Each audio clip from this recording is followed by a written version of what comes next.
विजय बापू शिवतारे, पुरंदरचे माजी आमदार।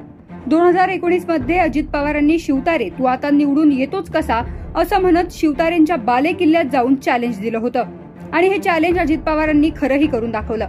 शिवतारेंचा दणदणीत पराभव झाला। त्यालाही आता 5 वर्षे उलटली होती। मात्र अजित पवारांच्या पत्नी सुनेत्रा पवार बारामती लोकसभेसाठी मैदानात उतरल्या आणि विजय शिवतारे यांना आपल्या पराभवाची आठवण झाली। पुरंदरच्या पालखी तळावरील अजित पवारांचे ते शब्द त्यांना जिवारी लागले आणि 5 वर्षांनंतर त्यांनी बदला घेण्याची भाषा केली।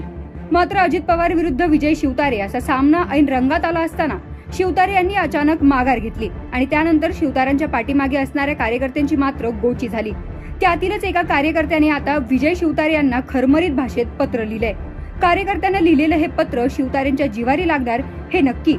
काय लिहिलंय त्या पत्रात? पत्रातील काही मोजका मजकूर पाहूया टेक्स्टच्या माध्यमातून।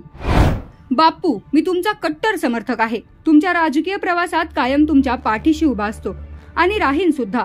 तुम्ही म्हणाल तसंच आजपर्यंत करीत आलोय। 2019 ला सुद्धा अजित पवार यांच्या समर्थकांशी तुमच्यामुळे भांडलो, कारण तुम्ही माझे नेते आहात। काल माझा नेता असा संधी साधू लेचा पेचा छक्के पंजे करणारा, पोटात एक आणि ओटात एक असणारा निघल याचं फार वाईट वाटलं। बापू, ज्या मीडियाने तुम्हाला डोक्यावर घेतलं त्याच मीडियाने तुमची लय फार घालून टाकली। सोशल मीडियात तर तुम्हाला महाराष्ट्राचा पलटुरा म्हणून हॅशटॅग फिरवला जात आहे।